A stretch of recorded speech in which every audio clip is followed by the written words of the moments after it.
Oi, galerinha, de novo. A gente vem aqui na parte 3 do vídeo, abrindo o carrinho do meu pai e o controle. Eu vou beber água e eu vou demorar muito.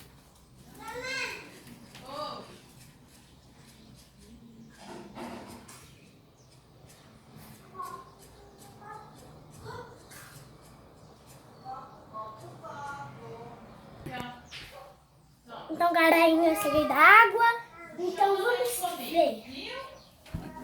Me ajuda, pai.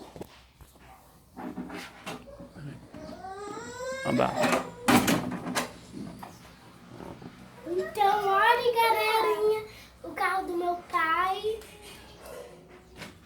E a capa do carro do meu pai tá aqui.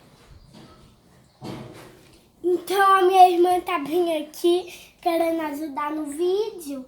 E o carro aqui, que é o que mesmo? Motor.